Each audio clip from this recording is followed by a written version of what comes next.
We're talking Ken Holland, Kings offseason moves, and more with Scott Burnside on this edition of Locked On LA Kings.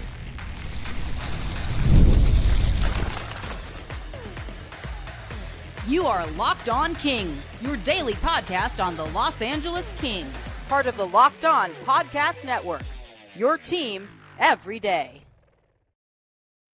Hey, Kings fans, welcome to Locked On LA Kings, part of the Locked On Podcast Network, your team every day. Thanks for making Locked On LA Kings your first listen every day. We are free and available wherever you get your podcasts and on YouTube. I'm Eddie Garcia, your host of Locked On LA Kings. I've worked in sports media for the past 30 years. Also one of the co-hosts of the Puck Podcast, a weekly NHL review show that's now in its 19th year, and a passionate LA Kings fan for over 30 years. We are honored and excited to be joined by respected hockey writer, broadcaster, podcaster, Scott Burnside. He has worked for a number of outlets, including ESPN, The Athletic, Daily Faceoff, and has covered several NHL teams, including being a special correspondent for the LA Kings, and received the 2024 Elmer Ferguson Memorial Award at the Hockey Hall of Fame. Scott, thank you so much for joining us. How are you? Good, Eddie. Keep going. Don't stop. You're on a roll. That's yeah. No, there's plenty to talk about, and that's why we're so excited to have you on the show today. And this is an exciting time of year. Obviously, the season is now wrapped up. We've got the Stanley Cup champion being crowned, but now you've got the draft, the future of the NHL. You've got free agency coming up next week, which is always an exciting time for NHL fans to be excited or to complain that their team didn't do enough. This is also an exciting time, I would guess, for somebody like you who's covered the NHL for a long time and written about so many things that can happen this time of year. Yeah, no, and you're absolutely right, Eddie. It is. I feel kind of sad that the NHL, at least for this year, has sort of gone away from the traditional draft format, which of course is has been going for decades, where the league just picks up and goes en masse to the city of choice, for want of a better term. But again, whether it was Vegas last year at the Sphere or any of the locations over the last 10 years or so, it's always a great time when the hockey community gathers. It's a great time for the prospects and their families and the agents, but just having all the teams there and the scouts and all the people within the machinery of the game. I remember a conversation years ago with Barry Trotz when he was still the coach in Nashville. I was like, what do you do here at the draft? And he's like, I'm eye candy. And I was like, okay, well, that's great. But no, it's great for the coaches and for everyone to get together. Of course, this year decentralized, even though the draft is, technically in LA, the teams, the other, the 31 other teams, well, 32, including the Kings, who will be in El Segundo, as far as I understand it, will be in their own markets. I understand the logistics. It's easier. It saves money. And for those teams, it's probably more comfortable and maybe more effective when you're in familiar surroundings like that, rather than the hotel room and then on the draft floor. But I will miss the draft floor with 32 teams and all of the people there. And you see the coaches and GMs chatting with each other, and you're wondering, is there something cooking? And I'll miss that part of it this year. And maybe we'll get back to it. We'll see. Yeah, it does kind of feel like this might be a one and done, but we'll see how it goes. Scott, before we kind of get into, some details with the Kings, I did want to ask you, how did you become a special correspondent for the LA Kings? Well, it's again, I've been doing this a long time, and my connections to Rob Koch, the head of communications with the LA Kings, been with the Kings for some time. It goes back to our shared time in Atlanta. I'm still here, but Rob was with the Atlanta Thrashers, and so we got to meet each other during the time that I was mostly working for ESPN, but based in Atlanta. And so I was at the rink a lot and developed a friendship and a relationship. And over the last 5 or 6 years, I've been lucky. I've done some work for the Carolina Hurricanes. I spent some time in Minnesota with the Wild, done the same with Nashville inside their draft war room and doing some of their development content. And Rob and I had talked about it, and we talked about the marketplace in Los Angeles, which is, it's a different, this because you're there, but it's for as big a market as Los Angeles is, the media coverage is, it's different. And I think for a lot of teams now, with shrinking media, sort of daily coverage, and newspapers have shrunk and websites are pulling back their assets. People don't want, it's expensive to have content, and lots of organizations don't want to pay to have regular content. And so Rob and I had a conversation over the course of a couple of years about, what would it look like if I was to come out periodically or join the team and help cover in the playoffs, and would that be helpful in that marketplace to share the stories of a team that is, I mean, you go back to 67, it's part of the sporting fabric of not just greater Los Angeles, but the entire sporting fabric of California. So, I've enjoyed my time. 2 years ago, I was there for the playoffs. And then last year I joined the team in Quebec for training camp, and then joined them periodically, both in Los Angeles and on the road. I was on the road for the dad's trip, which is always one of my favorite things to do. Nothing like a good dad's trip, and mom's trips too. So I've really enjoyed that part of it. And I've enjoyed, when you're around a team a lot, you understand the personalities a little bit more, and the relationships, and you see the highs and the lows. And so I've enjoyed that time and that part of it with the Kings. I'm interested maybe to get your perspective as someone who's worked for a lot of different teams in a lot of different areas. And you talked about the market Los Angeles is, and we certainly see the Dodgers do things, the Lakers do things. I know the Kings want to be that kind of a team as well, but historically, when it comes to free agency, for whatever reason, the Kings have never really made their mark that way. They've had obviously a huge trade with Wayne Gretzky. They've drafted well at times, but the free agents just don't seem to either want to come here, or maybe that's not a focus of the team. And as far as how they add players, do you have any theories on why it seems like the Los Angeles hasn't been a destination for NHL free agents? Yeah, you know what? It's a good question, and I don't know. And I think for teams, there's sort of an alpha wave where, and that you go back to, winning cups in 12 and 14 and going to a conference final in 13, and that sort of, the heyday of, call it a mini dynasty or whatever, however you want to, phrase it. And my guess is that, and I don't know, without going back and looking at it, my guess is it wasn't necessarily that free agents weren't interested in coming to LA, but maybe, with Dean Lombardi and that regime, team was built a little bit differently. Certainly adding players at the trade deadline. And I think of guys like, Marian Gaborik, and, I think of off-season moves and the addition of players, at various times, Jeff Carter and Mike Richards. So the team was built a little bit differently than going out and spending in free agency. And we're going to see this in the next couple of weeks. And I think it is, in fact, it may be even more pronounced what we're going to see when free agency opens on July 1st, and the cap going up in the next 3 or 4 years, and a relatively, it's all relative, but it's not a huge free agent group that will be unrestricted free agents come July 1st. And I think the tendency is, well, I know it is, that GMs overpay during free agency. And I know for a lot of teams, that's, they work very diligently to make sure you're not sucked into the vortex of free agency where, and especially with the cap going up, that you end up overpaying for a player that maybe fits, but maybe doesn't fit. And then when you're talking, now you're talking about players who may be in that at the upper echelon are looking at 12 or 13 or $14 million a year, 7 years, unless you're able to obtain their rights early and can add an extra year, but let's call it 7 times 10 or 11 or 12 or $13 million. That's an enormous commitment to make, where maybe I think there's more security and safety when you obviously draft and develop your own players and they become core players, or even when you make hockey trades and you're trading, for a player who has some term, or, whatever the case may be, there may be just a little bit more certainty than when you plow into free agency. I think it's more fraught in general, the potential to make mistakes that are difficult to get out from underneath. Now we'll see. Ken Holland is, the man's in the Hall of Fame. He is going to bring a different perspective to the table than Rob Blake and the hockey ops people did for the last, 7 or 8 years, or, during Rob Blake's tenure with the Kings. A different attitude, and the team, I think, is in a different place now.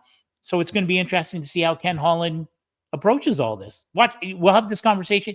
Watch Ken Holland spend like a crazy man in 2 weeks, and we'll have a different conversation then. Definitely get a lot more into Ken Holland in a minute, but we're going to look a lot forward, but a quick look back. Obviously, another disappointing end of the season for the Kings, falling again at the hands of the Oilers 4 straight years and no playoff wins since winning the Cup in 2014. Any consolation in losing to a team that made it to the Cup Finals 2 years in a row, or is that something we might want to tell ourselves to make us feel better?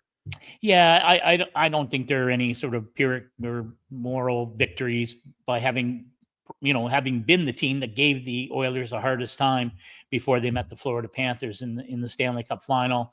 I think you do have to look at it in a couple of different ways. When you make the playoffs every year, and certainly when you lose to the same team 4 straight years, it's natural to be disappointed. It's natural to look at, to take a real good hard look at yourself as an organization, and why can't you get over that hump, or what will lead the Kings as a team to be in a position where this doesn't happen anymore. But and having been with the Kings 2 years ago when they lost in 5 games to Edmonton, and having been with them, and losing in 6 games after taking the 2-0 series lead this year, the disappointment is much greater, as it should be, because this is a much better team. But I also think it's a team that is poised to continue to get better. It's the old cliche, and whether you believe whether you believe it or not, and it only becomes true when you actually show that you have learned from it. I do think that this loss is a tremendous learning experience. I think it's a learning experience for some of the young players who are going to continue to take bigger and bigger bites out of the team's evolution, bigger roles moving forward, all those kinds of things. And I think there is a lot to look forward to about this Kings team. It's going to be interesting to see how Ken Holland fills in around the gaps, but I do think there's a lot to look forward to it. And this is a team that really did, they couldn't sustain it, but got out of the blocks in a really impressive way against the Oilers. And, can you learn from that next spring? Maybe you end up winning the division.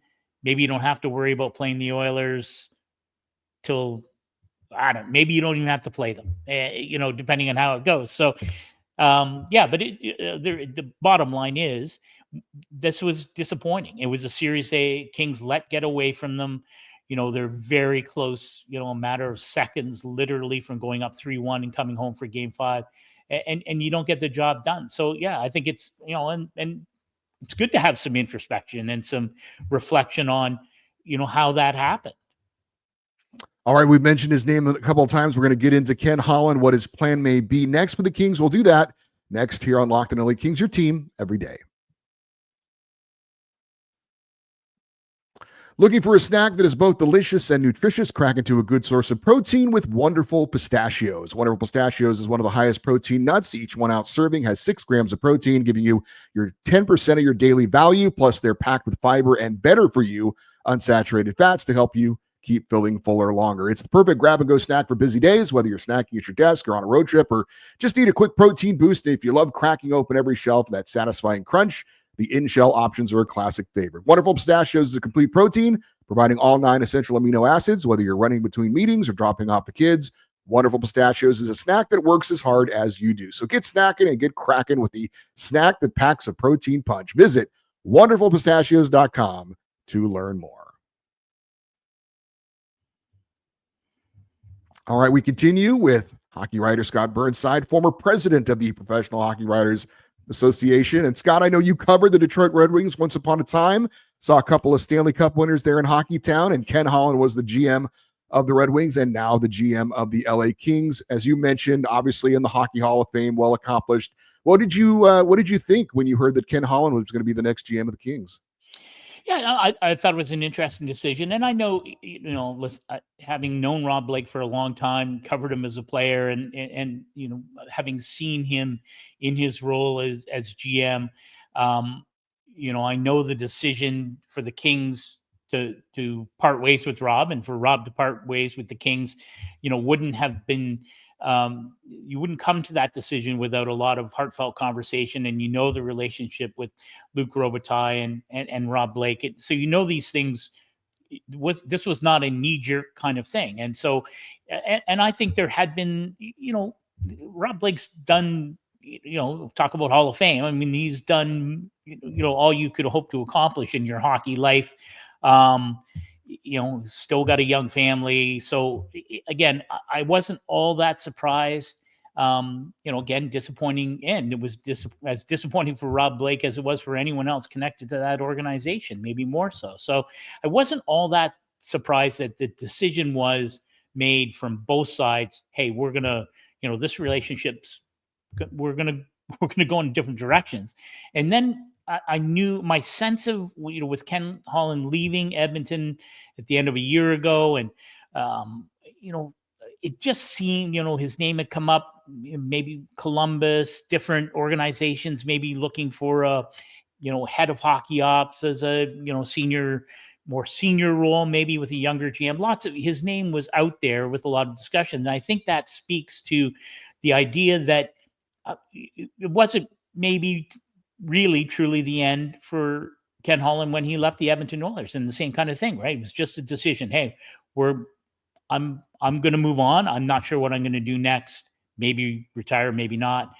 Oilers went in a different direction. Ultimately, Stan Bowman coming in, and Jeff Jackson is the head of hockey ops, and they're in a different spot. Back-to-back Stanley Cup final appearances. So good for the Oilers.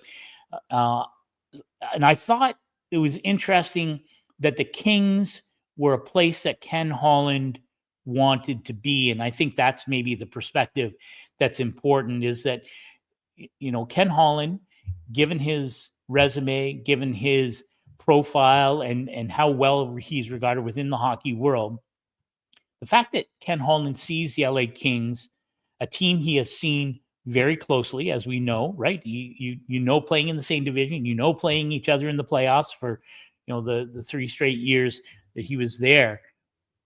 He understands what the potential is for this Kings team, and to have a conversation with Luc Robitaille and ownership. And, again, I don't know what the plan is in terms of the spending vis-a-vis the salary cap. My guess is spend what you need to spend will be the mandate from the Kings.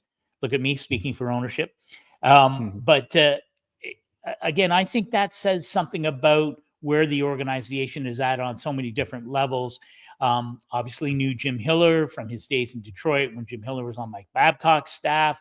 And to me, it speaks to comfort. And Ken Holland knows exactly what he's getting in LA. And it was something that was very attractive to him. And I think, again, the proof will be in the pudding. But I think that has to be, if you're a Kings fan, you should be optimistic about that, right? There were other options.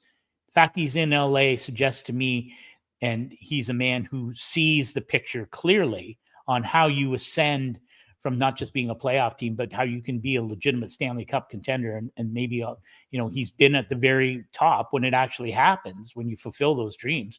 I think the fact that he wants to be in LA and feels that's a good fit for him, and the organization's a good fit, for what he wants to accomplish. I think that's you should be optimistic about that. Yeah, I think we had a feel for the personality of Rob Blake and the way he kind of operated. I think we're all very curious to see how that goes with Ken Holland. It feels like it's a short-term hire, right? And it feels like he has been brought in to get the Kings over that hump. So if it is a short-term project for him, I am curious, does that mean that, the kind of the clock is ticking and he needs to strike decisively kind of now? Or is it, I know he used the term tweaks, and you talked about him coming here probably feeling that this was a good opportunity and a good team in place, so maybe it doesn't need kind of that big swing. I'm really the unknown for me on how he's approaching this is really kind of what's compelling about it. Yeah, no, and I think you raise a good point, Eddie, that Ken Holland is not a young man, and he's not, Matthew Darche takes over as GM of the New York Islanders. Well, Matthew Darche is at a different point in his career. It's his first job as an NHL GM. What are the expectations for the Islanders, and what will the work be that he does there? Well, that's a whole different world from where the Los Angeles Kings are. And for what Ken Holland, given what he's accomplished and what he wants to accomplish in the future. And again, if we assume short term, I mean, what does that look like? And if if you're a team now that goes to a conference final next spring, which I don't think is beyond the, again, I like the Kings. I thought they were going to beat Edmonton. I liked how they matched up against Vegas. I thought that was a team that had a good, clear path to at least a Western Conference final this year. Obviously, it didn't work out. I don't see any reason why you wouldn't have the same kind of optimism with so much, ahead of us in free agency and what teams are going to do. But core is there. You know what you're going to get. And again, Ken Holland has talked about, tinkering and filling in around the edges and, what happens with Gavrikov on the back end. You have cap space. You have, again, you are able to shop how do you identify the important components, with knowing the kinds of players that are out there. If you're thinking about free agency, Ken Holland's also not afraid to make a deal. He knows the landscape as well as anyone in the game. So if there are, we saw, interesting. We saw a hockey trade with Trevor Zegras going from Anaheim to Philadelphia. Ryan Poling coming back, some draft picks. Will we see more of those kinds of things? And is that the kind of thing, Ken Holland could, it could be that as much as it is how you're going to spend your cap space on free agency. So my guess is that Ken Holland has got a lot of papers, on the boardroom, and they will cover a lot of eventualities in terms of how to make this team better, how to make the additions that he sees that will push this team forward or put them in a position where they can do what they haven't done, as you pointed out, since the last time they won a Stanley Cup. So Ken Holland decides to keep the head coach that he inherited in Jim Hiller, who you mentioned. You and I know very well the landscape and how coaches can come and go in this league very quickly. Considering how things ended last year, do you have a sense on maybe how hot the seat is for Jim Hiller going into this season and the expectations of where this team is and now working for a guy who didn't hire him? Yeah, yes. I mean, those things are real. And my guess is that part of the conversation between Ken Holland and Luc Robitaille and the management / ownership team was, how do you feel about this? How do you feel about Jim Hiller and his staff? And again, I think you have to have the perspective, and you pull back and you think about what that team accomplished during the regular season, the successes they had, how difficult they were to play against, their record at home ice. There were so many really positive, good things. That playoff series got away from everyone from the Los Angeles Kings organization. I think that's fair to say, right? You're up 2-0. You have leads in both games, 3 and 4. This is an opportunity, to assert yourself and to win that series. And it got away from them. You have to give the Edmonton Oilers credit. You have to give credit to Connor McDavid and Leon Draisaitl. And you have, it's not just, it doesn't happen just in a vacuum. But my guess is that Ken Holland had the conversations first with management and ownership, and I'm sure he had a frank conversation with Jim Hiller and maybe with Jim Hiller's staff and say, okay, well, how did you see things breaking down? What did you learn from that? And I guess that's fans may get tired of, learning experiences, teachable moments, all those kinds of things. Those are real things. I was just at the National Hockey League Coaches Association annual gathering in Toronto, and spoke to a number of NHL coaches and assistant coaches. And I don't think you can overstate the educational element of that job. It is a hard job. Yes, you're well paid, but it's a hard job. And there is constant learning that goes with it. So, my thinking is, I think Jim Hiller and his staff will learn from this. And again, we won't know until next spring whether that's true or not, or how that education, how that learning will manifest itself in a potential long playoff run. But I believe that there will be learning that's done from a very, and you have to learn from that, and shame on them if they don't. Well, the LA Kings have been a team associated with the biggest free agent out there. We will talk about that next here on Locked On LA Kings, your team every day.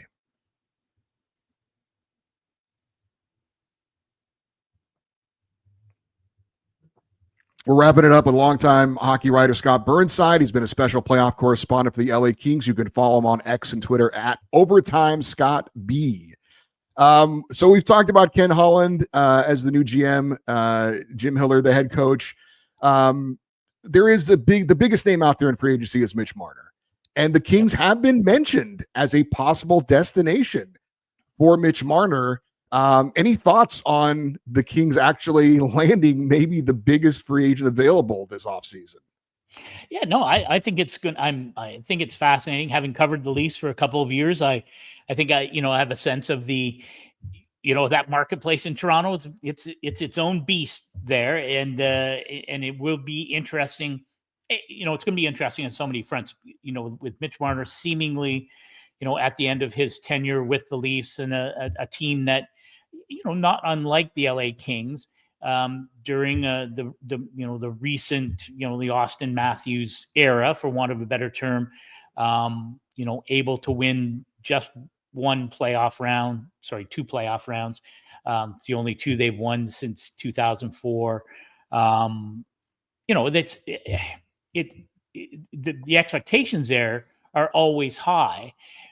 The expectations wherever Mitch Marner goes now, it will be different for him, right? I mean, wherever he ends up, there will be pressure because he's going to be, pick the number, 12, 13, $14 million a year. The pressure is going to be there, but it will be different for him than playing in Toronto. So how does he react to that? And, again, when I think of the LA Kings and what, our conversations have been mostly about playoff disappointment, because that's where it matters. This is a playoff team. I don't know what happens. I don't know who they add, who they lose. This core, in my mind, is going to be a playoff team, and I expect them to challenge for the top spot in the Pacific Division next year, with or without Mitch Marner. I think that core is that solid. Darcy Kemper in goal, like all of the things that are in place should have this team back in the playoffs. So to me, you have to be looking, if you're Ken Holland, Hockey Ops Group, what kinds of players could we bring into this locker room that are going to make us harder to play against in the playoffs, that are going to elevate their game come playoff time, that are going to do the things, that this team couldn't quite do this past spring and the three springs previously against the Edmonton Oilers. And conversely, when you look at teams who've had success, I mean, Florida Panthers are such a great example. And you mentioned Mitch Marner, who has not had playoff success, whose playoff numbers have suggested a player who's found it difficult to elevate his game at that time of the year. Well, you have Sam Bennett, who is, he's second/third line guy on back-to-back Stanley Cup championship teams.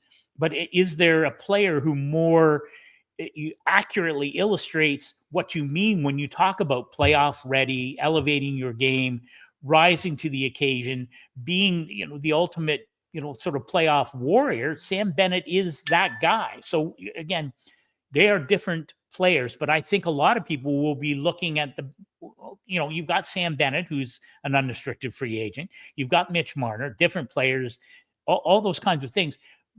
But at the end of the day, what makes more sense for you in terms of you spending your cash assets and your cap space assets?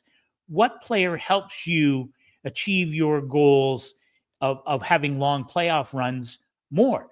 And there's no, the right answer is going to be when you go to a Stanley Cup final or a conference final. And if you have Sam Bennett and you do that, or if you have Mitch Marner and you do that, then obviously you've made the right decision. But I do think there are a lot of things that are going to go into the decisions on a player, with the high skill set like a Mitch Marner versus high playoff proficiency like a Sam Bennett.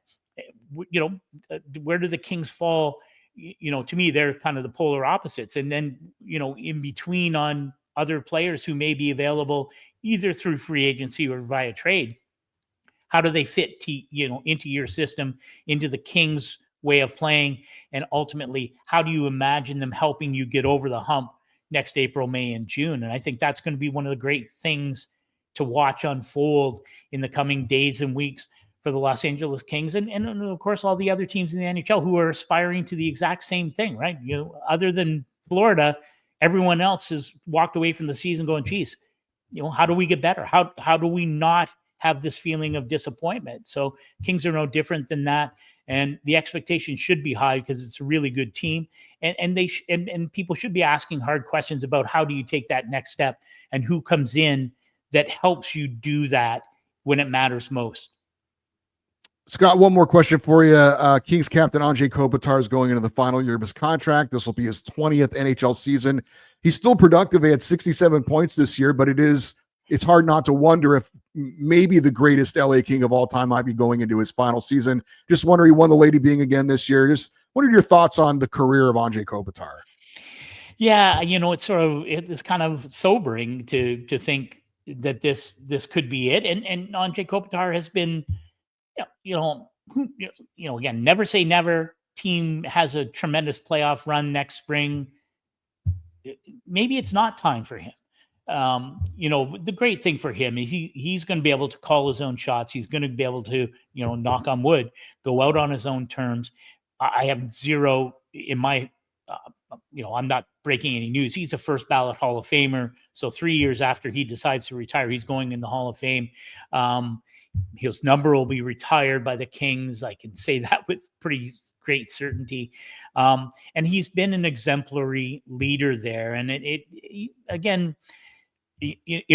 won't be the same. If this is it for Anze Kopitar, that's a big chunk of this team's history and identity that will step to the side. But, man, he should have no regrets. Look at me speaking for Anze Kopitar now, but he should have no regrets.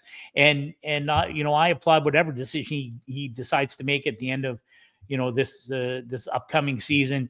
Man, he deserves whatever happens to him, and he deserves to go out on his own terms. That is respected hockey writer, broadcaster, podcaster Scott Burnside, special contributor to the LA Kings and the 2024 Elmer Ferguson Award winner, the Hockey Hall of Fame. Scott, it was a pleasure. Could talk to you all day. Really appreciate that you giving us some of your time, and looking forward, hopefully, to seeing you out here for playoff hockey again in Los Angeles coming up later on in the year. Yeah, I look forward to it, and call anytime. All right. Thank you, Scott. Appreciate that. Hope you guys enjoyed that. For you everydayers, those of you who listen to watch Locked On LA Kings every day, don't forget, coming up on Friday and Saturday, we'll be covering the NHL draft here in LA. We will have our weekly Kings fan feedback shows as well, kind of mixed in with our draft coverage. You want to send an email in for the show?